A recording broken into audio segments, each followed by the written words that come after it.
Hola hermanos, bienvenidos. Hoy vamos a compartir el pasaje de Job, capítulo 10, versículo 1 al 22.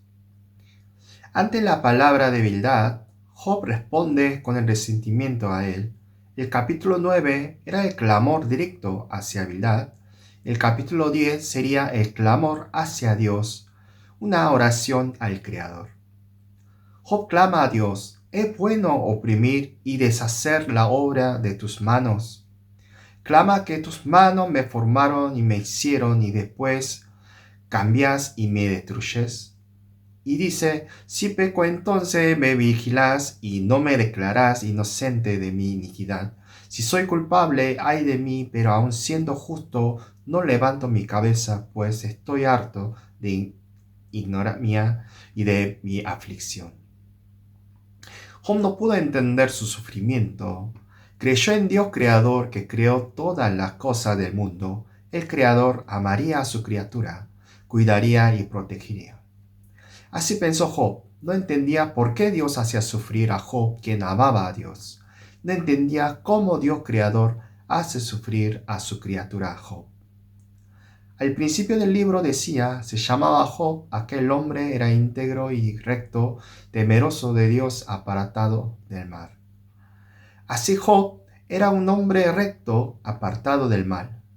No era un pecador que merecía el castigo ni sufrimiento.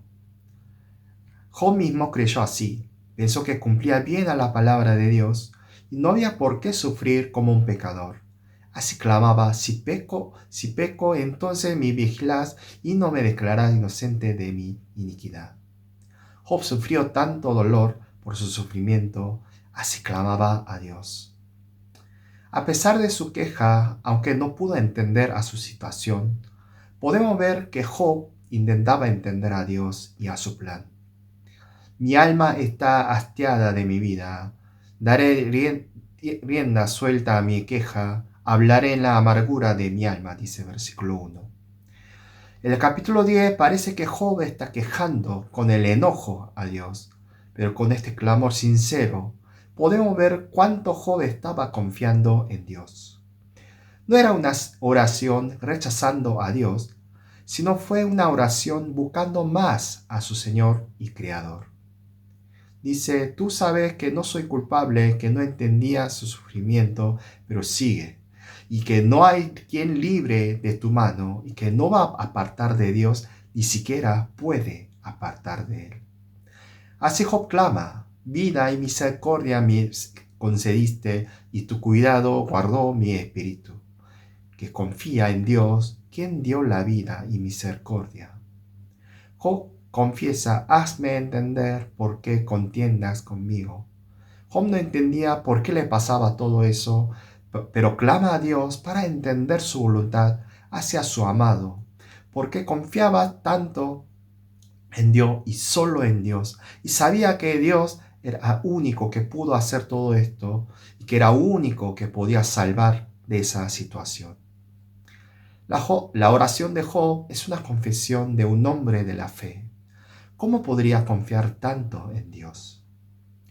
Cuando enfrentamos a una situación difícil, ¿cómo oramos? ¿Cómo estamos orando a Dios?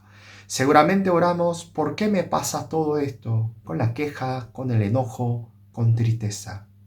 En esa oración, en esas quejas, ¿hay confianza en Dios? ¿O son quejas causadas por enojo sin tratar de buscar la voluntad de Dios? ¿Por qué Job sufrió? ¿Por qué enfrentamos al sufrimiento o dolor? Como las palabras de los amigos: por causa de mi pecado. También puede ser: es verdad que la consecuencia del pecado es el castigo, pero también debemos recordar que no todos los sufrimientos son causados por el pecado, sino es también por su voluntad, por el plan magnífico de Dios. Es decir, si estamos enfrentando a una situación de dolor, sufrimiento, una que no podemos entender su causa, es el momento que debemos buscar a Dios para buscar a su voluntad y entenderla. Es el momento que Dios pide que busquemos a Él, que volvamos a Él del camino desviado. Si está en una situación difícil, oren ante Dios busquen a su nombre, clamen con todo el corazón, confiesen todos sus sufrimientos. Que no sea siempre quejas, sino que sea el clamor que busca al único Salvador. Busquemos a Dios, clamemos con todo el corazón. Así podemos entender a su voluntad, que nos entrena para que seamos más firmes y más maduros. Amén.